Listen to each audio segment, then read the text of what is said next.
Well, yes, we are keeping you company in this month of Ramadan on the Iftar Drive, and we kick off this afternoon taking a look at Sudan, about the military retaking the Republican Palace in Khartoum after nearly 2 years, and unpacking all of this for us this afternoon is journalist, Sudanese journalist Saeed Abdalla, analyzing the impact of this ongoing conflict and the struggle for stability in Sudan.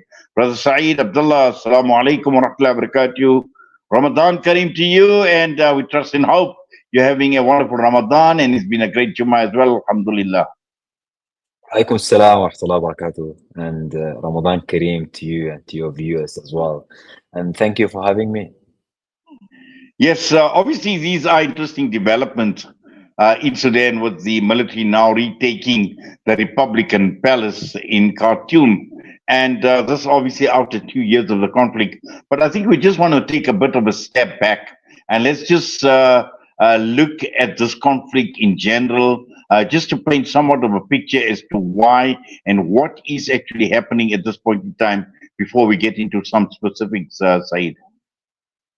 Sudan's war erupted in April in 2023 after months of tension between the military chief, which is Abdel Fattah al-Burhan, and General Hamdan Dagalo, which is Muhammad Hamdan Dagalo, which is the RSF leader. And these two men had seized power together in a military coup in 2021, but they could not agree on how to integrate their forces. So the RSF had the upper hand for the first 18 months of the war, backed by external support from foreign sponsors as well, including the UAE and Wagner mercenaries from Russia.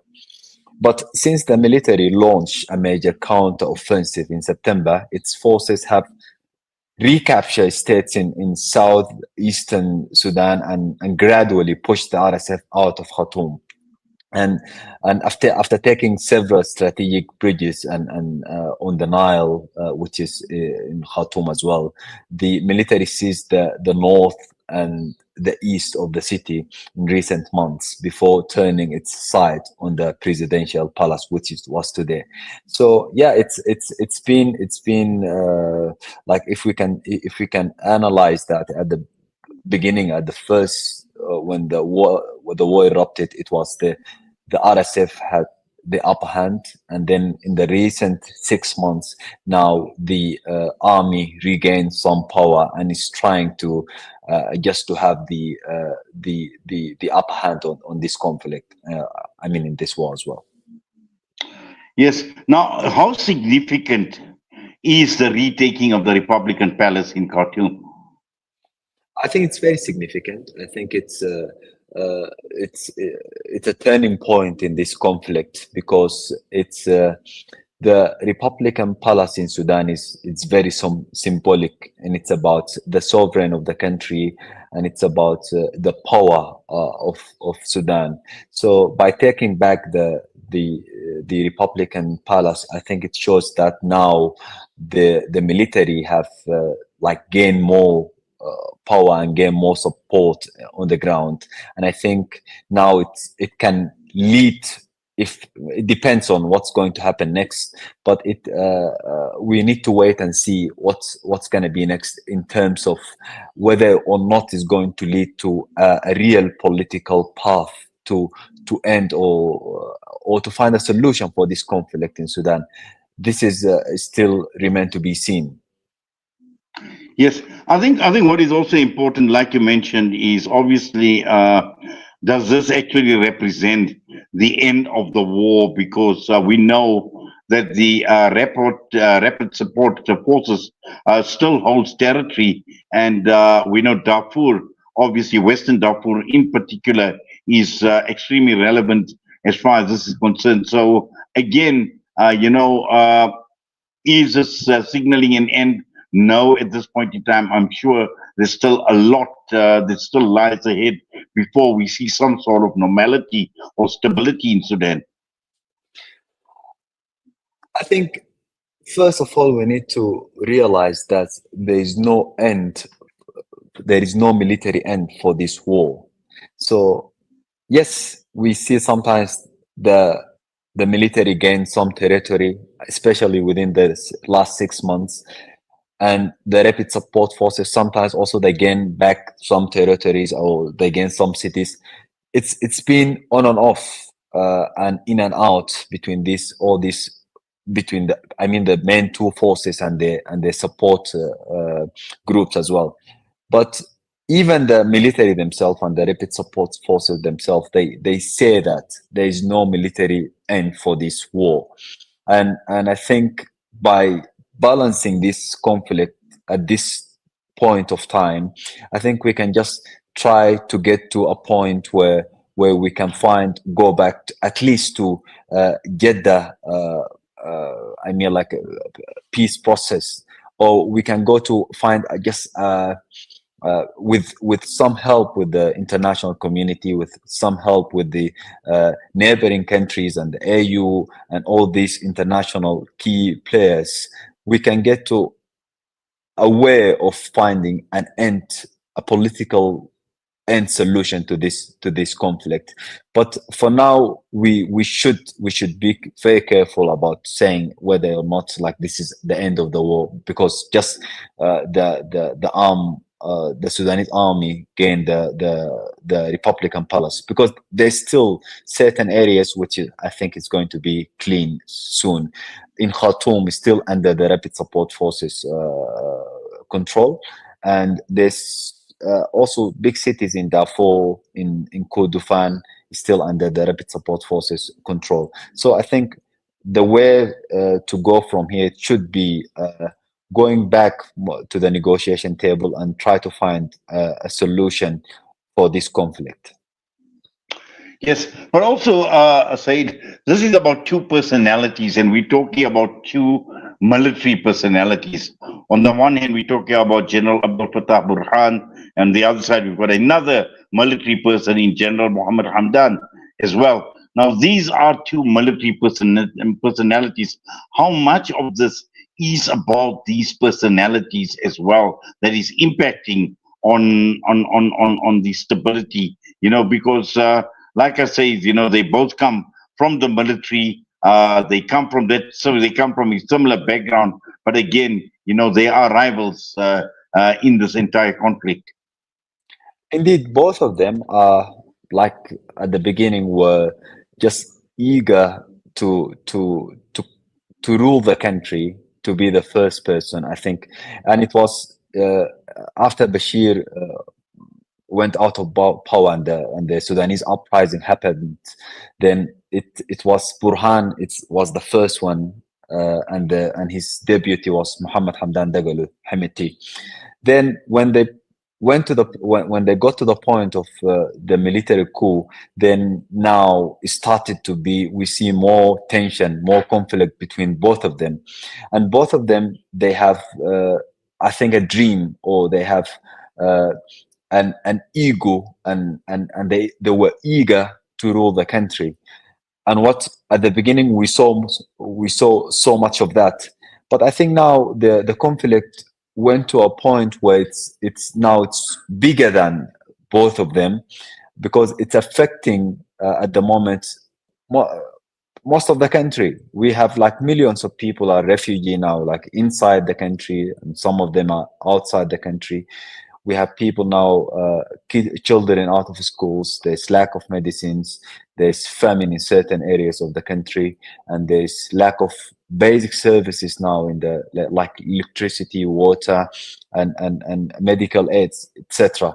So all these factors now affecting the normal Sudanese civilians, which is now they don't care about like Burhan or Hemeti, but rather they are seeking just a peaceful resolution for this conflict.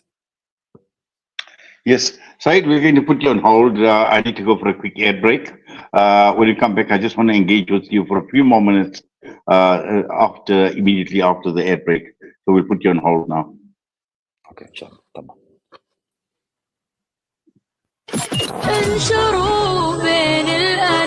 Salam Media, your spiritual companion this Ramadan.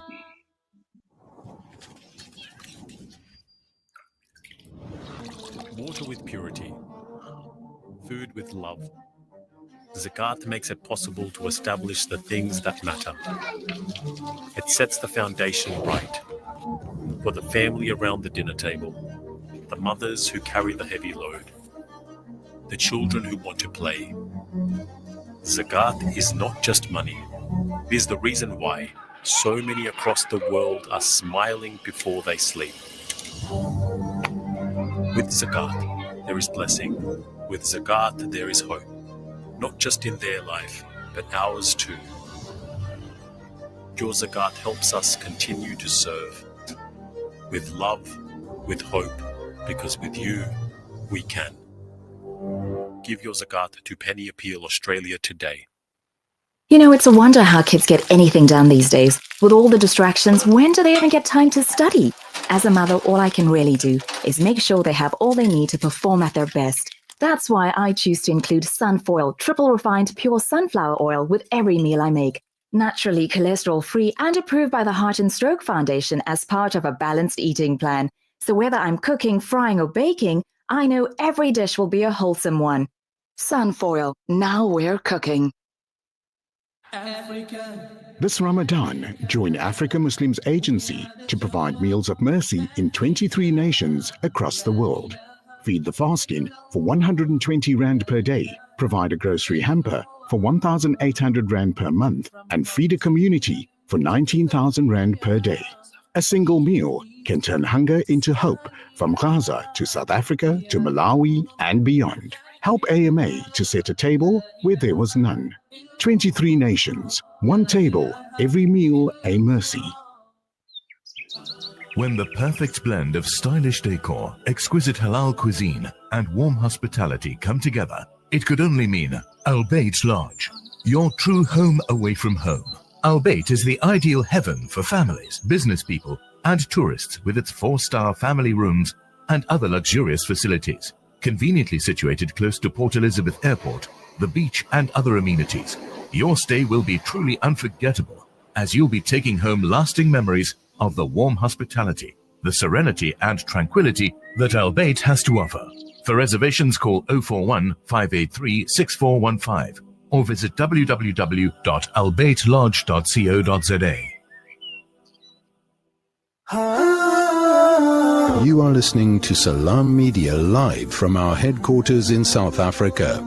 This is Salam Media, keeping you company this Ramadan. Well, we continue with our broadcast this afternoon with my guest, Sudanese journalist Saeed Abdalla. And we're talking about the military retaking the Republican Palace, but also taking a look at Sudan as a whole and just trying to unpack where we are as far as this conflict is concerned and what are the hopes that Sudan can actually reach normality. Because clearly, Saeed, what we've seen now is the impact on the Sudanese people, ordinary people. And we know that there is a crisis that we've seen for a long time, and a dire crisis, a very, very serious crisis, to the extent that people are obviously facing starvation. And, it's a humanitarian crisis of mammoth proportions that people are faced with. And especially now that we see we are in this month of Ramadan again, I know, alhamdulillah, we've got a lot of focus on Palestine, on Gaza, on the starvation, on the genocide, but Sudan is pretty serious itself. Yeah, indeed. The Sudan's crisis is not just another distant conflict. It's one of the world's worst humanitarian disaster with far-reaching consequences, and that demand urgent international attention and action. So I think there's just some misconception about this as well. Like Sudan has just always been in crisis, or it's just another civil war, and I think this is just people needs to understand this is not like that. It's human lives, and it's as according to the UN, it's one of the worst humanitarian disasters now on earth, and I think it should be like the world should also watch this and should also try to involve in this, like even with just making dua maybe, and it's just like pushing for more, like with whatever you can, like just to help that's the people in this dire situation as well. Yes, I just want to spend a bit of time in terms of, like you said, is, obviously the world is not taking Sudan seriously, but just in terms of external players, as far as this conflict is concerned, are there any external players who have a particular interest in what is taking place and this conflict is taking place in Sudan, Saeed? Yes, of course. There's external players. There's external players that are supporting the army, the Sudanese armed forces, and there's external players that are supporting the rapid support forces. And I think the international community should just uh, stop funding the war or funding the conflict, and it's time just to try and just find a diplomatic and a peaceful resolution. The war has no one is going to win out of this war, but what we all see is just suffering of the people and deteriorating of the situation on the and just destroying the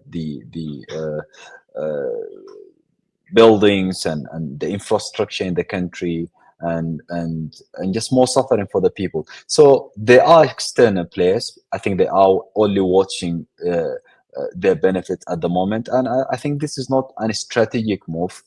I think all these external players, without naming them, they can just gain from a peaceful a peace Sudan than a Sudan that is living in a conflict.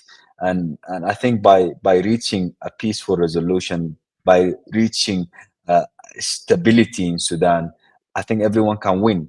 But without that, all we see is suffering and deteriorating of the situation. Well, it certainly is, but also I think what is very, very important for us to understand is, as you mentioned, uh, even with the external players that are involved as well, Sudan is a country that has so much potential, and I know at some point in time it used to be referred to as a country with the potential of being the breadbasket for the entire African continent. I mean, that is what Sudan is all about. So it's not that, it's a country that is impoverished or there is no potential.